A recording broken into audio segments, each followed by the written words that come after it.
He met her in a house that always smelled like jasmine and floor polish, a house where politeness floated like a curtain and hid the drafts underneath. From the sidewalk, the place looked perfect.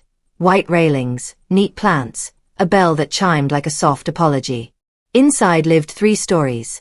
Aisha's story, the one she believed, Ryan's story, the one he performed, and Salma's story, the one she told herself at night to sleep. Aisha believed in steady love. She worked long days and came home with fresh bread and small gifts for the dining table. She saved receipts, wrote grocery lists, watered the plants, and set alarms for morning prayers. She was not loud. She did not like drama. She liked order, and she thought order was the same as safety. Ryan believed in charm. His shirts were ironed, his shoes were quiet on the tile, and his phone was always face down near his plate.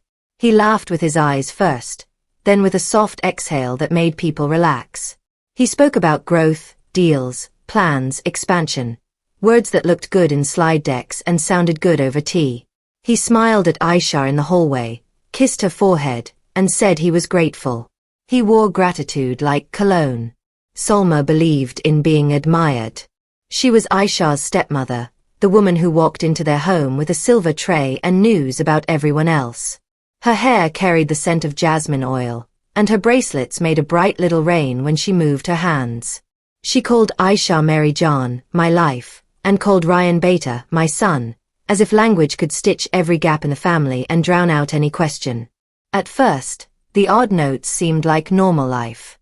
Aisha noticed a second toothbrush in the guest bathroom, but assumed it was left by a cousin who visited. She found strands of hair on a throw pillow and thought they were hers, carried by static. She heard whispering in the kitchen and decided it was a surprise plan for her birthday. When love wants to survive, it explains everything generously. But houses keep their own memory. Doors that close too gently, messages that arrive too late, perfume that lingers too long in a room with no guest. These are the house's small alarms. One night, near midnight, Aisha woke thirsty. She walked to the kitchen in the half-dark, her hand on the cool wall. As she passed the guest room, she heard laughter, Salma's light, practiced laugh, then a sudden hush, like a candle pinched out. The handle of the door trembled once, then went still. Aisha did not knock. She knew the power of silence better than noise. She filled a glass, returned to the bedroom, and watched the ceiling fan turning marks into minutes. In the morning, the show went on. Tea, parathas, compliments about the weather. Salma fed Ryan a bite with her fingers, like a mother, while looking at Aisha for approval. The moment slid past like oil, and Aisha let it slide. That was the last day she permitted herself to be careless. She began to watch the way a banker watches numbers. Text tones. The exact minute Ryan's meeting started when Salma was in town. The cab receipts that billed to the house during hours Aisha was home alone. There was a single message on the shared tablet, a preview caught before the lock screen dimmed. I'll wear the blue sorry. Bring the key.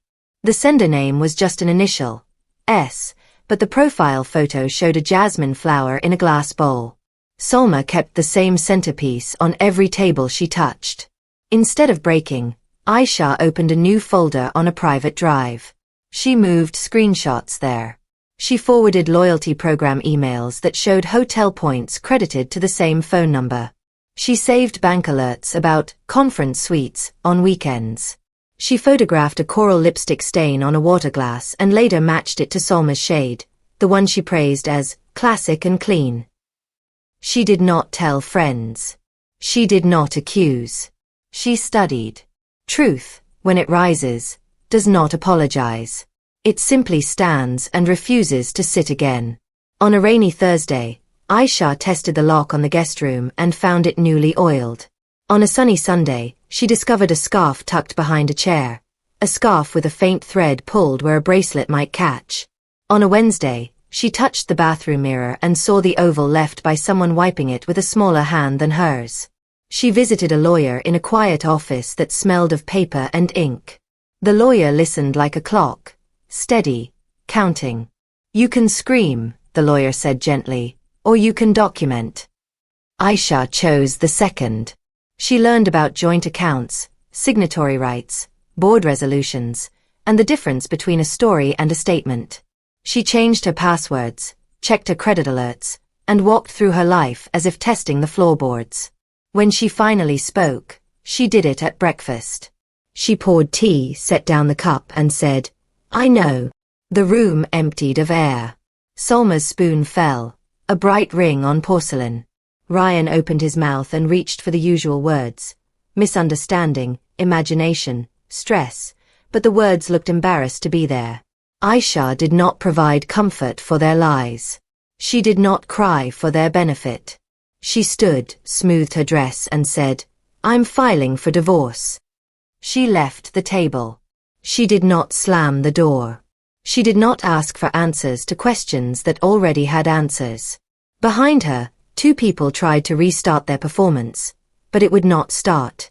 The house with two shadows had been seen in full daylight, and now every corner wore its true name. Outside, the street smelled like rain and possibility. Aisha walked without hurry, the way a person walks when a map has finally unfolded in her hands. She was not thinking about revenge yet. She was thinking about clean air, about paperwork, about the gentle power of a signature placed at the right time on the right line. Somewhere far ahead, a glass hall waited. Between here and there, she would gather light. Divorce can be thunder, but Aisha chose rain, steady, patient, impossible to ignore. She met the lawyer twice more, signed what needed signing, and returned her house key to a bowl by the door. She took her father's old file cabinet, a suitcase of clothes, and the wedding set she had earned with silent loyalty. There were no dramatic speeches, no late-night calls. She did not beg anyone to be who they had shown they could not be. Papers moved. A chapter closed. The city talked for a week and then turned to other noise. Aisha turned to numbers. She sat on the floor of her small new apartment with files spread like a map. Share certificates Ryan had framed for show, partnership deeds with friendly words that hid sharp hooks, and board minutes where he had stamped his easy approval on anything routine. She read slowly, pen in hand, circling phrases most people skip. Acting signatory, mandate remains until rescinded, loan to equity conversion per clause 14, c. Ryan loved shortcuts. Shortcuts leave footprints. She followed them. Aisha remembered the call last year when Ryan had begged her to be acting signatory on vendor onboarding for 1 quarter while he scaled. Back then, she had thought it meant supporting her husband. She had signed a board resolution, notarized, scanned, filed, then forgotten it, because love forgets. The board had never rescinded the role. Another document, copied from an old template, auto-renewed, a limited power of attorney for internal filings, sloppy language, but legally alive. And the quiet loan she had made from her inheritance 2 years ago, logged as bridge capital. The deed clearly allowed conversion to equity after 12 months if the parties didn't repay. He hadn't. He'd called it trust. The deed called it maturity. The letter came on a Tuesday, cream paper with gold letters. "You are cordially invited to the wedding of Ryan and Solma." The scent of jasmine rose from the envelope like a ghost. The venue was a glass hall by the lake. The date was printed in a font that felt like a dare. Aisha set the invitation on the table and stared at it until the edges stopped moving. Then she made tea. She watched steam rise and thought about truth. Truth did not need her anger. It needed her attention. She opened a private email thread with a corporate compliance friend from university.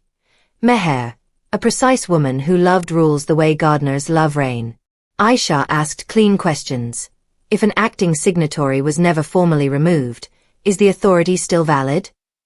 If a loan matured per clause and no repayment was made, is conversion automatic or elective?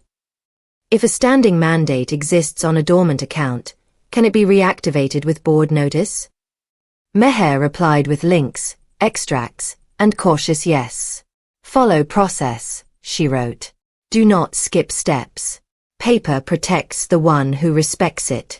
Aisha did not forge, trick, or steal. She used the doors that already stood open because someone lazy had never closed them.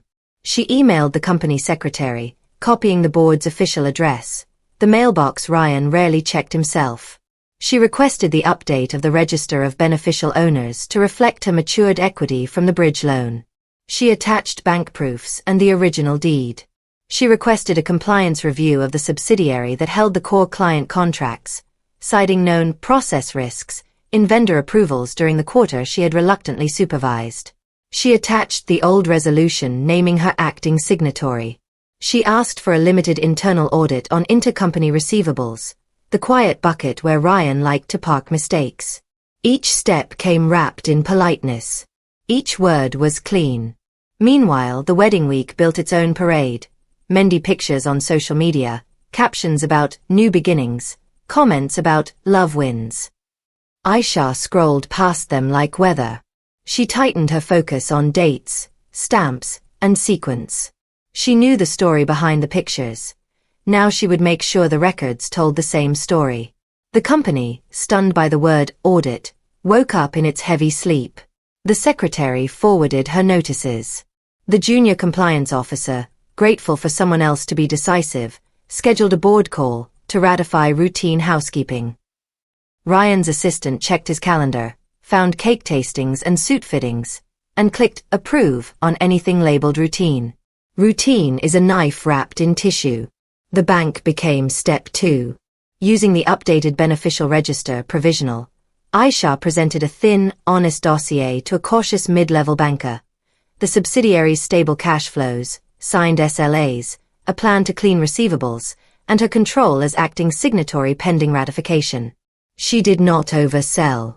She did not promise miracles. She promised predictability and showed 3 months of quiet, consistent invoices. Bankers bless calm. The officer asked for one more internal note, an auditor's interim minute acknowledging her authority to initiate the cleanup. She already had the auditor briefed. Timestamps are a kind of mercy. On the morning of the Mendy, henna swirled on other hands while the registrar email arrived on hers. Notice received. Update in progress. The bank followed, cautious and neat, conditional line approved upon filing confirmation. The auditor sent his interim note, dry as toast, acting signatory authority referenced per resolution dated, not rescinded. Each message was a small click in a larger lock.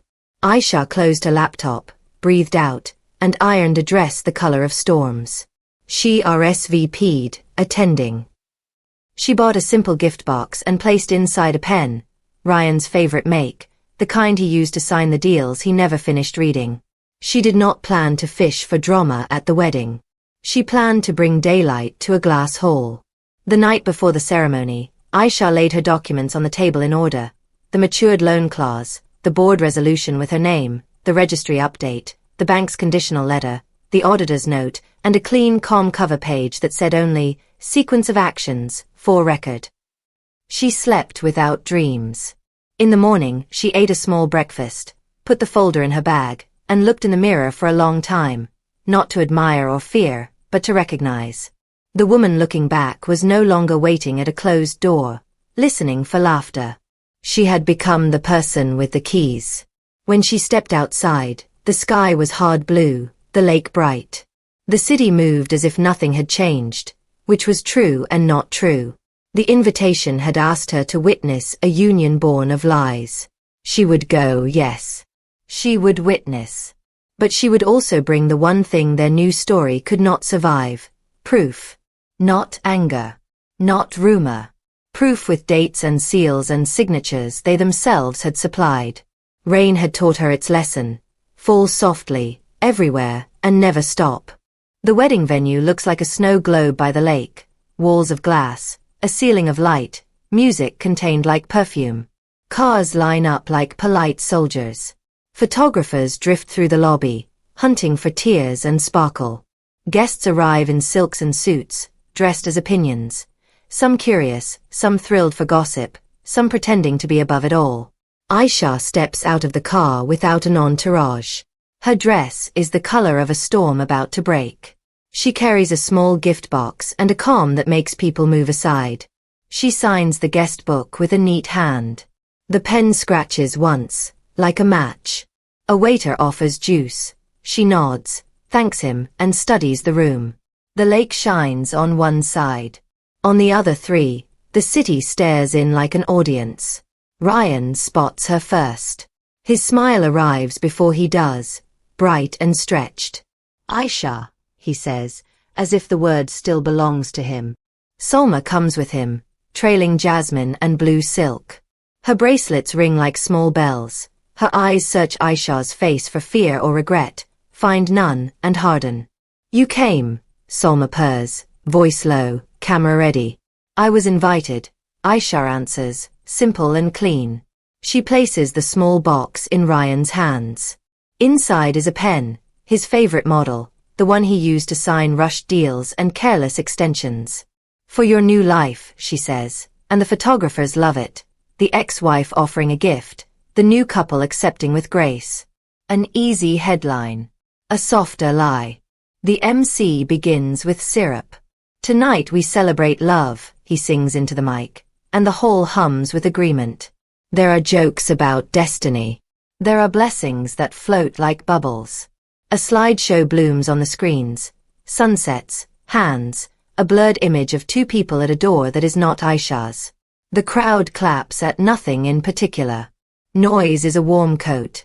People wrap themselves in it when truth feels cold. Aisha moves through the room like a verdict, soft-footed, unreadable. She does not linger long enough for questions. She leaves no place for pity to land. At a high table she checks her phone once, and her screen shows a sequence of quiet victories. The registrar's stamp updating the beneficial owners. The bank's conditional line offered to her title as acting principal of the subsidiary. The auditor's interim minute filed, citing the forgotten resolution where she was never removed. Each message is a click in a lock someone else forgot to change. Dinner begins. Ryan and Salma sit at a raised table dressed in flowers and ambition. Staff move like choreography. Guests lean forward, waiting for the next spectacle. The MC, hungry for one more good moment, invites someone dear to say a few words. A hush spreads like cloth. Aisha steps into the light as if it were a hallway. She takes the mic with 2 fingers, gentle.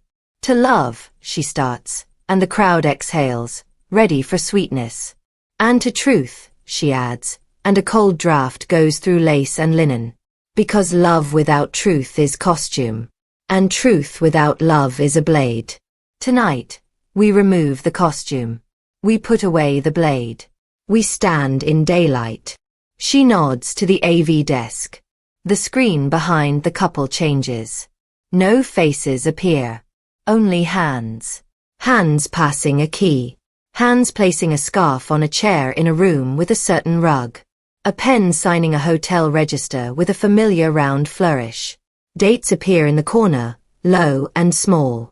They match anniversaries, business trips, and Sundays Aisha spent alone.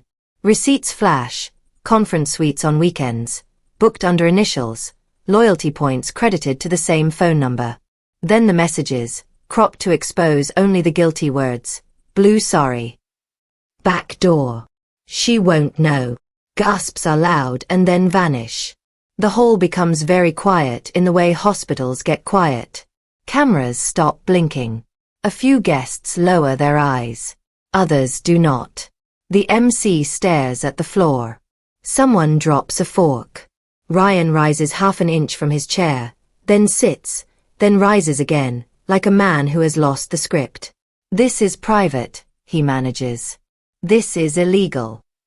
Adultery is private, Aisha says evenly. A wedding is public. You made it public. I am adding the truth. Her tone is calm because calm is the sharpest edge. Salma reaches for the mic, then stops.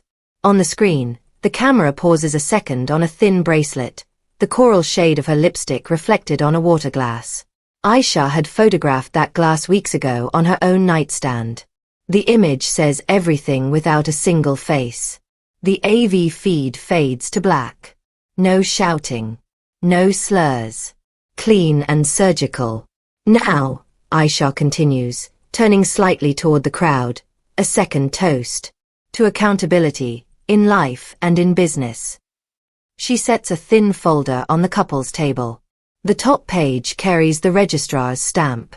Under it, the auditor's interim note confirming her lingering authority as acting signatory for the core subsidiary. Under that, the bank's letter addressed to her by title, Managing Principal, conditional line approved upon updated filing. Dates and seals like steady footsteps. Ryan flips the first page. His eyes move quickly, then slowly, then not at all. He fumbles for the pen she gifted him and realizes, too late, the joke inside the courtesy. He looks up, searching for the old theater, outrage, charm, a story to throw over the facts like a blanket. There is no theater left. Only a stage with light. You loved shortcuts, Aisha says, as if speaking to the room but really to the record. You used my loan and never repaid. Clause 14, C, matured it into equity, automatically, by your own deed. You named me acting signatory and never rescinded. You signed a standing mandate and forgot to close it. I have simply followed your path, step by step, until the door opened. She turns the folder so cameras can see stamps without names. The subsidiary that holds your key clients is now under my control, legally and cleanly. Salaries will be paid. Contracts will be honored. The company will live. It will just live without lies. A murmur rises, not applause, not yet, more like the sound of knives being unwrapped in minds. A socialite whispers, historic, into her fan. A junior staffer in the back bites his lip to stop a smile. Someone from a business desk leaves the hall, already writing. Solma finds her voice at last. You wanted this, she says, breath bright with anger. You wanted to be queen. Aisha's face does not change. I wanted a marriage, she replies. When you turned it into a stage, I learned the exits. She offers the mic back to the MC. Eat, she tells the guests gently. The food will get cold. Then she steps away from the light. The hall does not breathe until she reaches the door. In the lobby, the glass shows her reflection multiplied. One woman, 100 calm silhouettes. Her phone buzzes again. The registrar's final confirmation arrives like a stamp pressing wax. Outside, lake wind lifts the edge of her storm-colored dress. She does not rush. She has already arrived. Behind her, voices rise and tangle. Some call her cruel. Some call her brave. Truth does not answer to either name. Truth simply takes its seat at the table and asks for the accounts. Aisha walks into the night with nothing in her hands but the weightless things that matter. Proof, timing, and her own steady breath. The paper crown has changed heads. No trumpets. No flames. Only daylight in a glass hall, and a business that will be boring and honest by morning. Morning came with headlines instead of sunlight. Clips from the glass hall ran on every phone. Short, sharp, shared 1,000 times. People argued in comments. Some defended, some mocked. Most fed on drama like it was breakfast. Aisha did not answer any message. She put on a plain suit, tied her hair back, and went to the office that paperwork now said was hers. The lobby felt like a held breath. Staff glanced up, then away, then up again. Rumor had arrived before she did, thick as perfume. Aisha greeted the receptionist by name, signed the visitor log out of habit, then smiled at herself and crossed it out. No visitor, she said softly. I work here. In the conference room, she met the core team, operations lead, finance manager, client success head, 2 nervous juniors and a tired IT admin. They expected a storm. She gave them a list. Today we confirm 3 things, she said. 1. Salaries are safe. 2. Service will not stop. 3. We tell the truth to clients, not gossip. We will be boring, and boring will save us. She asked finance for the real cash position, not the optimistic one. She asked operations for open tickets older than 48 hours. She asked IT to rotate admin passwords and log out any unknown sessions, then document every change. People scribbled. Someone asked, what about the situation? Aisha did not flinch. The situation is outside, she said. Inside, we do the work. She called the 3 biggest clients herself. Her script was simple, the tone steady. There has been an internal leadership change, she said. Contracts remain active. Your points of contact remain the same. Here is my direct number if you can't reach anyone. She did not mention weddings, videos, or Jasmine. She mentioned SLAs, delivery windows, and penalty clauses that would be honored, because trust grows when penalties are respected without a fight. At noon the auditor arrived with a folder and a careful face. He expected defensiveness. She offered tea and a chair. We correct what is wrong, she said. We keep what is right. No creative stories. They began with the small bleeding, personal charges hidden in corporate wellness, conference suites overlapping with weekend dates, a handful of invoices pushed between entities like shells hiding a pea. Escalate, he asked. First, request reimbursement with dates, she said. If it comes promptly, we note and move on. If not, we escalate. The goal is clean books, not a public duel. In the afternoon the bank officer called, cautious and respectful. Your line is approved pending the final filing, he said. Release will happen in tranches. Tranches are fine, she answered. Predictability mattered more than pride. She thanked him and asked for a short letter she could show staff to steady nerves. He agreed. Words on paper calm shaking hands. By 3 o'clock the building learned she was not a ghost. She walked the floor with the operations lead, stopping at cubicles, asking names, asking what broke often, what felt slow, what needed no one's permission to fix. She wrote small things in a small notebook, a dying printer that wasted time, a vendor who never picked up the phone, a dashboard that hid urgent tickets under old ones.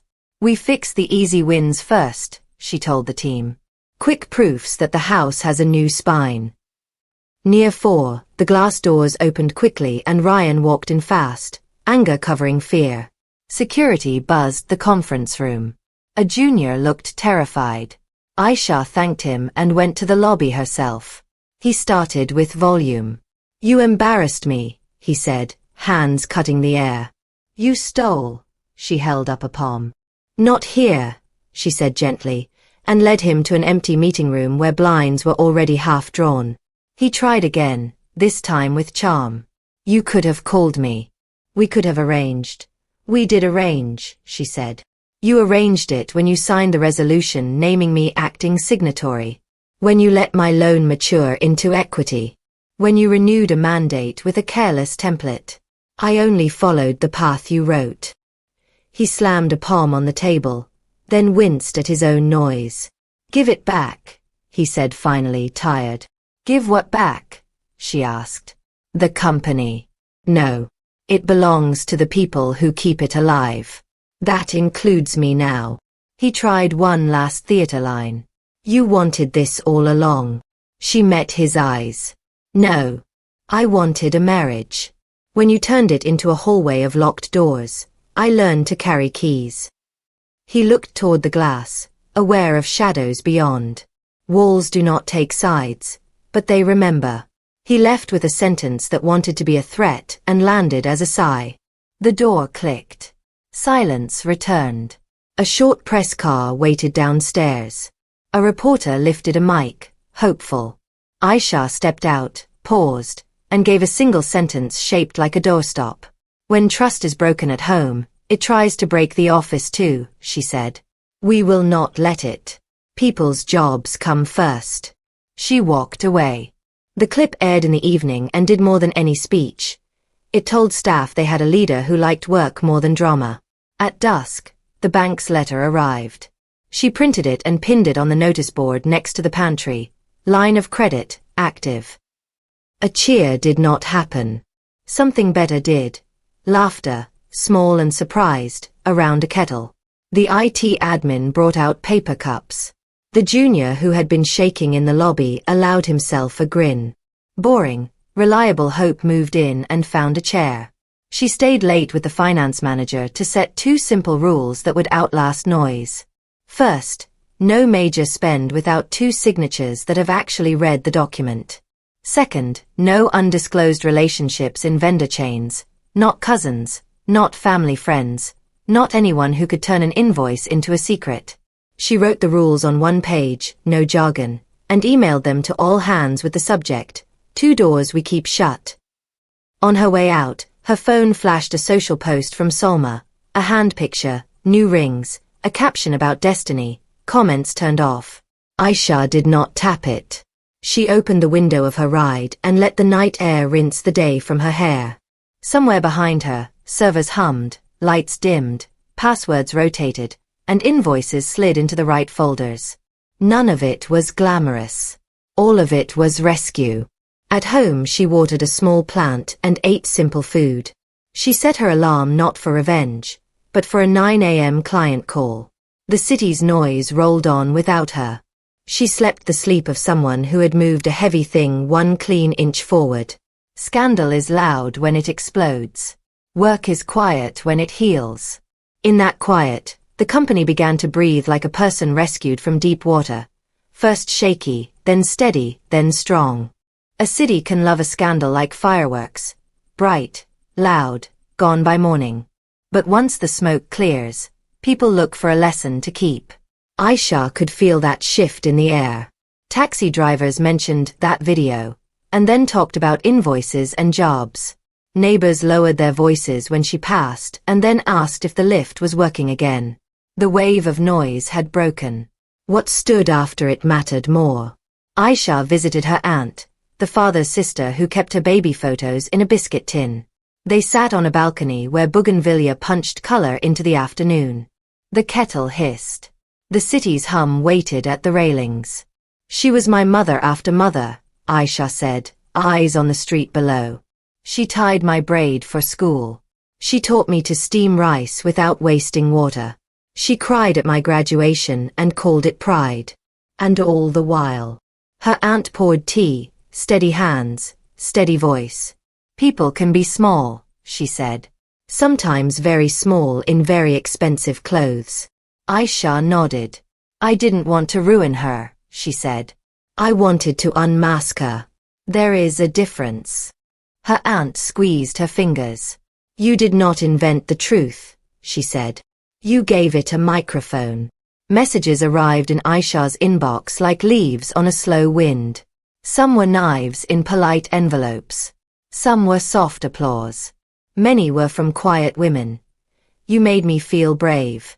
I left last week. I started a bank account in my own name. Aisha answered a few and saved the rest for a better hour. She could not carry every story, but she could make a path wide enough for others to walk. Salma's world shrank, not with a crash but with small locks turning. A brand paused their collaboration. A club removed her from a committee to avoid distraction. Friends practiced a new skill. Silence. She posted a photo, hennaed hands cupping white roses, with comments turned off. Then a quote about following your heart. The heart in question did not appear. One evening, Aisha's phone buzzed with an unknown number. Can we talk? Please. It's important. S. Aisha stared at the 3 dots and the single letter.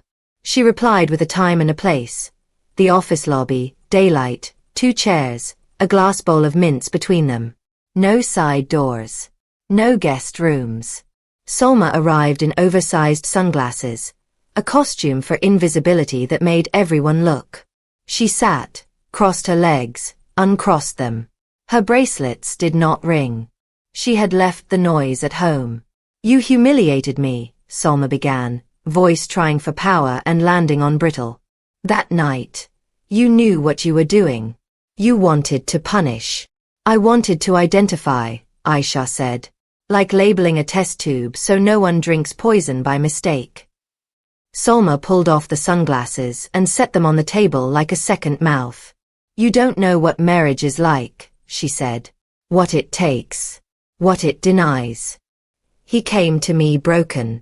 And you fixed him in my guest room? Aisha asked, not sharp, just precise. Color flared on Salma's cheekbones, then fell. It was convenient, she said at last. The word hung there, a tiny, ugly flag. Convenient. To betray your child. To step past her framed wedding photo on your way to her bed linens. To feed her husband a bite at breakfast, like a mother, after whispering to him behind a door at midnight. Aisha stood, not angry, not shaking, just done. Live however you like, she said. But not in my story as a hero. She nodded at the mince, a small courtesy for a small meeting. Take any, or take none. Either way, we are finished. Salma's mouth wavered, searching for a script that had always worked before. Charm, tears, confusion, a turn toward blame. None found grip. She put the sunglasses back on and left the lobby slower than she had entered, like a person adjusting to the true weight of daylight. Outside the office, the city kept walking. Inside, Aisha met the auditor to sign footnotes. He pointed to a line item that had tried to hide as wellness and failed. Escalate, he asked. Correct first, she said. If correction is resisted, escalate. Shame, she had learned, is a very fast accountant when you ask for a receipt. At home, Aisha opened a small velvet box. Her mother's ring lay inside, the first mother, the one whose photographs smelled faintly of camphor. She slipped it on. It felt like a circle closing, not a trap, a seal. The next days were a practice of quiet strength. She drew 2 charts for the team, one for cash flow, one for decision flow. Money goes where promises live, she told them. Decisions go where accountability lives. She kept her own promises first. Pay on time, reply on time, admit mistakes on time. The office settled into a rhythm that made scandal look like a fever the body had finally broken. News shows asked for interviews. Aisha accepted one, only one. The anchor leaned forward, hungry. Why expose your stepmother at her wedding? He asked. Aisha's voice did not change. Because a wedding is where we declare truth in front of witnesses, she said. I brought the truth that the invitation forgot. Then I went to work. The clip traveled farther than the wedding video. Work, it turned out, was viral when shown without apology. Late in the week, a courier arrived with a padded envelope addressed in Salma's hand. Inside lay an old hairbrush with a few graying strands caught in the bristles. The note was one line. You left this at my house years ago. It was your mother's. I thought you would want it. Aisha turned the brush in her hands. The wood wore tiny dents from years of use. She remembered it on her childhood dresser. It had passed from one woman to another when she was too young to understand the price of that passage. She lifted it to her hair and stopped. She placed it gently in a drawer, not as a relic of Salma, but as a memory of the first mother, and of a girl who did not yet know about door handles that tremble at midnight. Sunday came with the sea. Aisha walked where the shore wrote and erased its own sentences. Children ran after kites. A vendor shouted about roasted corn. She breathed full and slow. Forgiveness did not arrive like a guest. It arrived like a window opened after a long rain. Not a gift for the ones who broke her, a gift for herself so she would not live in their house anymore. When she turned back from the water, a young woman stood, hesitant. You're you, she said and blushed. I watched your clip. I left him. I thought I would die. I didn't. Thank you. Aisha smiled and nodded.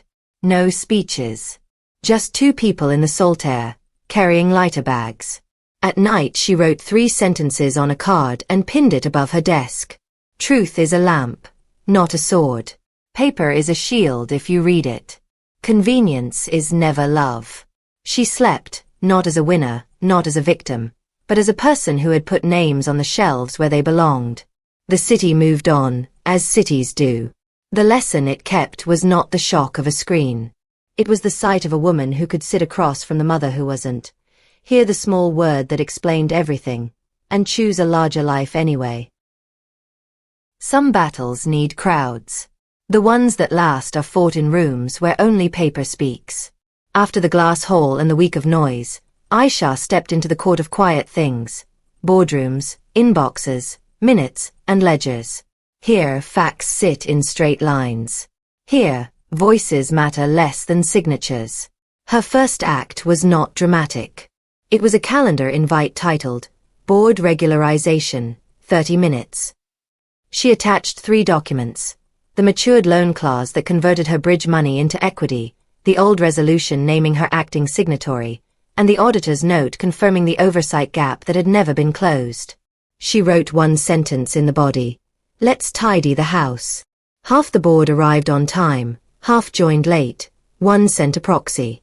Aisha kept the call short. "We have 2 tasks," she said. "Correct the register. Elect interim officers until the AGM. No speeches, no heat." Votes clicked in the chat like rain. The register moved. The chair moved.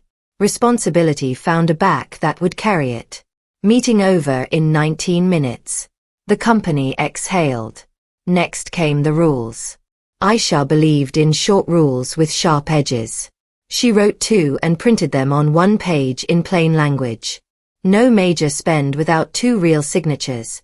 People who have read the document and will stand by it. No undisclosed relationships in vendor chains. Not cousins, not family friends, not anyone who can turn an invoice into a secret. She taped the page to the glass wall of the conference room. She did not add slogans. Slogans are loud. Rules are useful. The auditor returned with a careful stack. "One more thing," he said, pointing to small leaks. "Gym memberships booked as wellness, weekend suites under conference, ride-hailing sprees during non-working hours. Escalate?" he asked, almost hopeful. Aisha shook her head. "Correct first," she said. "Reimburse what is personal. Move what is misclassified. If anyone resists correction, we escalate with dates." Shame, she knew now, is a fast accountant when it is sent an invoice. She wrote a direct email to Ryan with a list and a number. "Please reimburse within 10 working days," it said. No anger. No commentary. He paid on day 3. He also sent 3 long messages full of smoke and mirrors.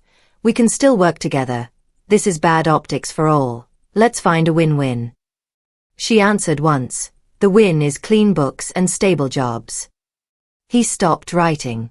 Staff learned her rhythm. She arrived early, left on time, and answered emails the day they were sent. She did not build a cult. She built a schedule. At 10, she walked the floor and asked what was stuck.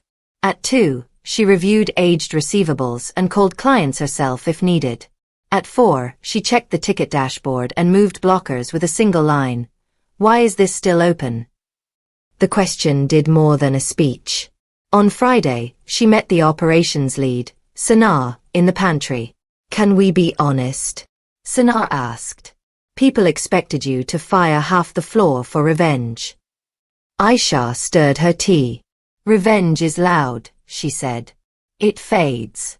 Structure is quiet. It stays." Sana smiled, relief soft around her mouth. "Quiet would be nice," she said. Quiet arrived in small proofs. A vendor who once dodged calls started calling back. A client who had kept a penalty letter ready put it away. The service level dashboard changed color from orange to green and stayed there for a whole week. The finance manager stopped bracing every time his phone buzzed. The IT admin slept on a Sunday and did not dream about passwords. News still wanted a soundbite. A glossy magazine requested a cover, Phoenix CEO. Aisha declined. She accepted one panel at a charity gala instead, neutral ground, broad topic, ethics and enterprise. She would not talk about weddings or betrayal. She would talk about checklists and how dignity lives in process. The gala hall was gold and soft, the opposite of the glass hall's hard glare. Aisha wore the same storm-colored dress, not as a message, but because it fit and she owned it. On stage, the moderator asked, "How do we rebuild trust after a public failure?" Aisha answered in simple words.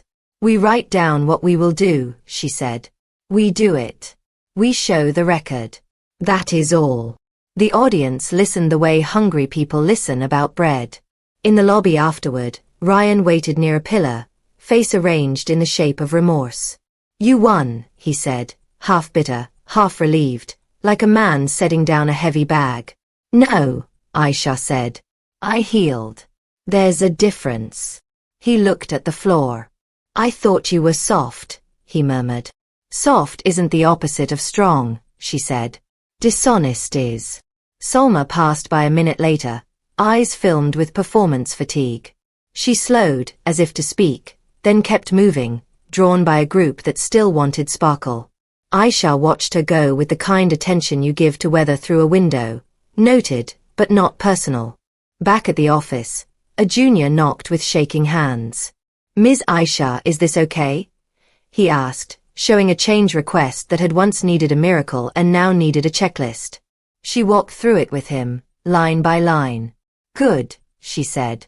Send. He left taller by an inch. At month's end, the auditor returned with cleaner pages and a rare smile. We could publish footnotes we're proud of, he said. Do it, Aisha replied.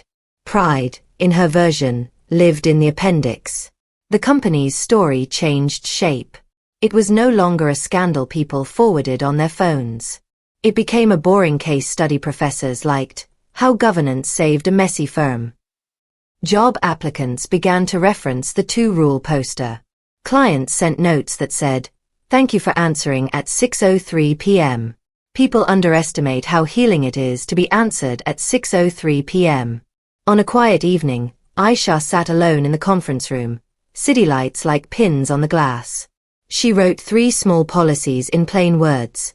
Meetings end on time. Emails get a reply within 1 business day, even if the reply is, I need 2 more. No one is punished for telling bad news early. She printed them and taped them next to the 2 rules. 4 sheets on a wall. A new spine. Her phone buzzed once. Meher from compliance. Proud of you, the message read. Paper protected you because you respected it. Aisha smiled and turned off the phone.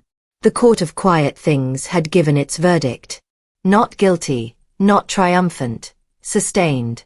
The company would live because people could do their jobs without stepping around secrets. That was the justice she wanted. Not a headline, not a ruin, but a long plain road that many feet could use. Aisha locked the glass door, walked to the elevator, and caught her reflection for 1 second. No crown. No costume.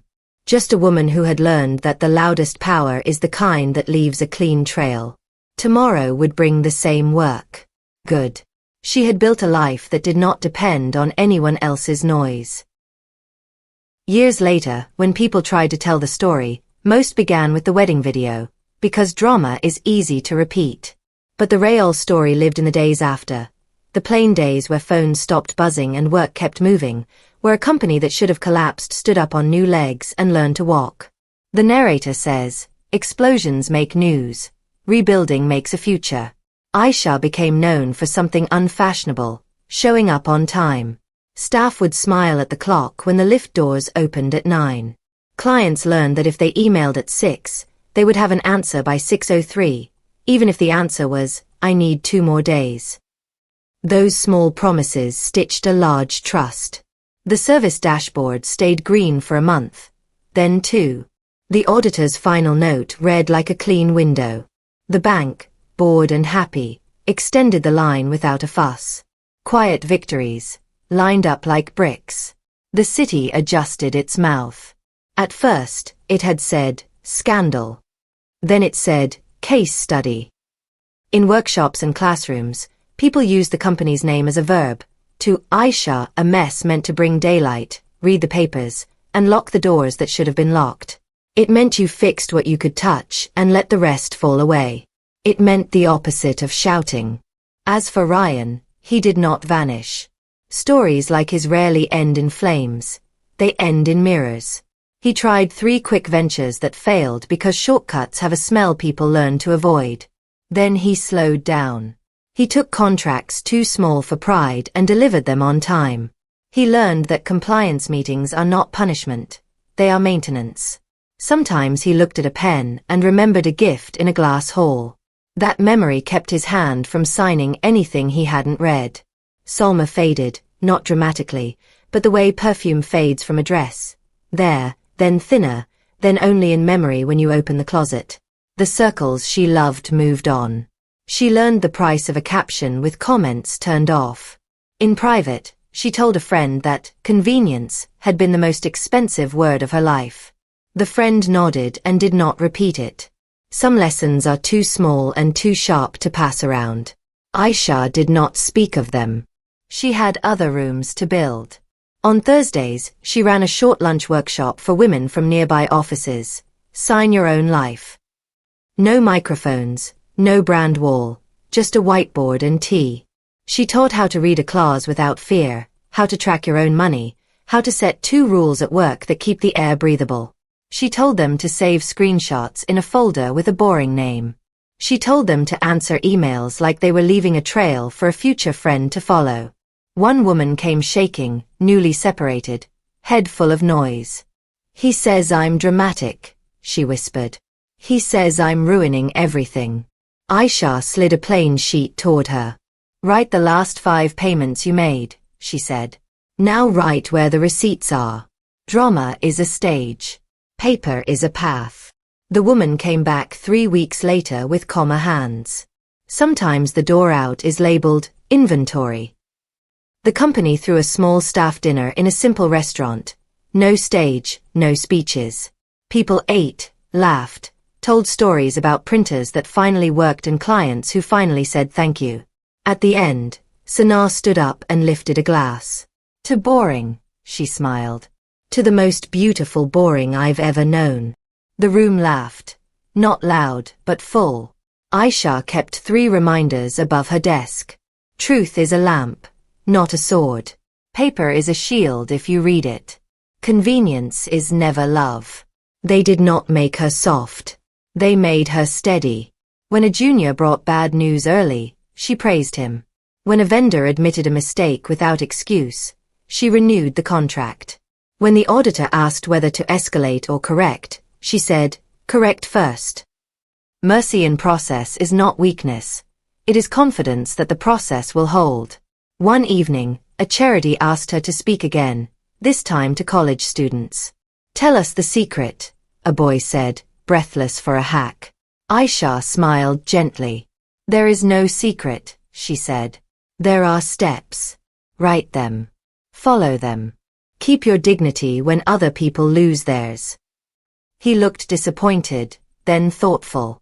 The hardest advice is often the least glittering. The narrator returns to the house with 2 shadows. It is not the same house now. A young couple lives there, with shoes by the door and plants that need too much sunlight. They do not know its history. That is good. Houses deserve new stories. Aisha passes by sometimes on her way to the sea. She does not slow down. She keeps jasmine in a vase in her own apartment, not to honor any ghost, but to reclaim a scent. She can breathe it now without remembering door handles trembling at midnight. She waters her plant, irons her storm-colored dress for when she needs it, and keeps the silver pen in a drawer. She has no crown. She wants none. One Sunday at the beach, a girl approaches her with a notebook. "My mother watches your clips every week," she says shyly. "She left him. We moved. She sleeps now." Aisha writes a short note in the girl's book. "Your mother did a brave, boring thing. Brave and boring saves lives." The girl smiles like the sun coming out of a cloud. At home, Aisha opens a wooden box and takes out her first mother's ring. She wears it when she signs something important, then puts it back. Love, she has learned, is not the ring or the ceremony. Love is the line you draw when you write your own name and stand by it. People still ask for the story. She lets them tell their favorite version. Some love the glass hall. Some love the folder on the table. Some love the single line at a press car. People's jobs come first. But the lesson everyone keeps, the one that outlives clipped videos and hot takes, is simpler. Betrayal is a thief of clarity. Documentation is its guard. And the calm person who says nothing for a long time is not sleeping. She is gathering light. The city forgets quickly, and that is a mercy. What it remembers, it keeps in habits. 2 signatures, read before signing. No secrets in vendor chains. Answer at 6:03 when you can. On quiet nights, from the street below her office, you can see 4 white sheets taped on a glass wall. 2 rules, 3 policies. No quotes. No slogans. Just doors kept shut and windows kept open. That is how her revenge ended, not with ruins, but with rooms where other people could breathe. Quiet. Legal. In daylight. And in the end, that is the only kind that lasts.